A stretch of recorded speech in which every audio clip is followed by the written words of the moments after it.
And so I want to ask you, what do you believe you are capable of? How can God use you with all of your gifts to change the world, to slay giants, to instill hope within the world around you, even when we're paralyzed by fear, afraid of what's to come? I was thinking about this story all week long, and as I was doing so, I was also reading the news, and on my news feed, I heard this great story coming out of Ukraine, and it was a story that involved a 15-year-old boy named Andriy Pokrasa. Andriy grew up and was living in Kyiv, and Andriy happened to be known for his drone flying ability. Last summer, he had purchased his first drone, and every day since, he had been practicing and flying it every day, so much so that he became known for it. And back in February, as the Russian convoy was descending and approaching the capital city, Ukrainian officials were desperately trying to gather reconnaissance and information, intel about the Russians advancing. And so they began to cast the network aside. And one of the officials from civil defense, they reached out to Andriy because they knew he was passionate about flying drones.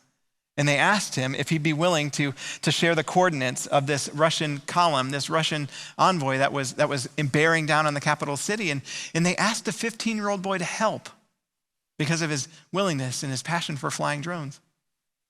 And so Andriy, he responded and he agreed, he obliged.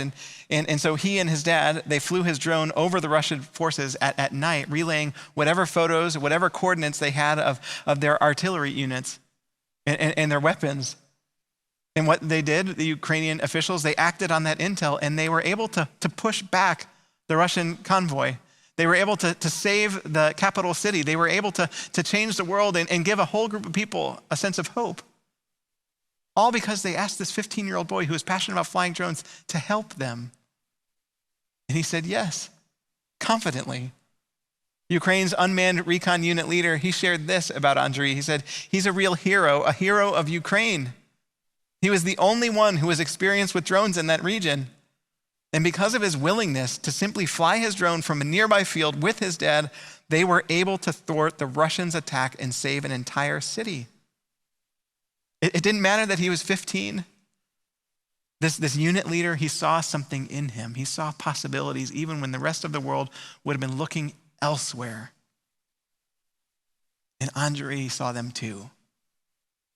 He believed in the gifts that he had been given, and he wanted to employ them to the fullness of his ability to change the world. And he did. God sees possibilities in us even when others cannot. And he longs for us to see the same things that he sees. What can you do? What are you capable of? I was reading a story that was shared with me earlier this week from a member of the church, and she was writing about an experience that she had at a grocery store. She writes this, she says, so I was in the grocery store self-checkout line next to a woman and her son. I was wearing my Love Your Neighbor t-shirt, and she happened to mention to me that I was buying a lot of cereal for one person. She noticed that as we were waiting to check out in line. So I explained to her that my church was having a big food drive because children were home during summer break and they needed extra help to combat food insufficiency. And I wished them a good evening after sharing that with them. And as I was putting my cart back, the woman approached me again in the parking lot with a bouquet full of flowers. She said that her family has not had good church experiences, but that I, buying this cereal in front of her at the self-checkout line, restored her faith in church people, being good people, doing good in the community. And then she started to cry. And so I cried. And so then we hugged in the parking lot. And then she told me to keep doing me. Do you know that each one of us, we don't need to change the world in military conquest. Each one of us carries the capacity to change the world in our own way, in our ordinary life, even through something as simple as going to buy cereal at a grocery store. God longs for us to see possibilities in the world around us, even when the rest of the world cannot, even when it feels like we're insignificant or undersized or outmanned or like, who in the world am I to think that I might be able to change the world? What God sees us is possibility. He sees our heart. and sees that we are capable of doing the extraordinary. But we have to be willing to see it the same way. Each one of us have been given gifts. That's what the Apostle Paul says. The Apostle Paul writes to the early church, and as he does, he's inviting people to recognize that they have gifts, they have power, they have the ability to change the world. He says, now there are a variety of gifts, but the same Spirit, and there are varieties of services, but the same Lord, and there are varieties of activities, but it's the same God who activates all of them in everyone. To each is given the manifestation of the Spirit for the common good.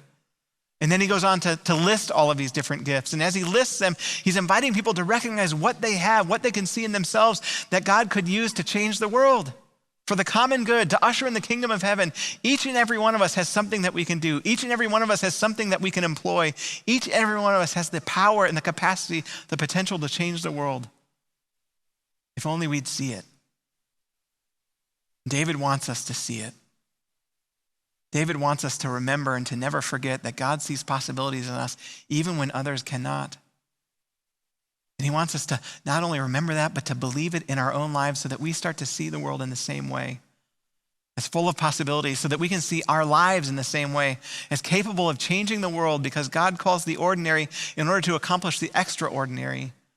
This is God's way. This is the story of David. And my hope is that this becomes your story as well.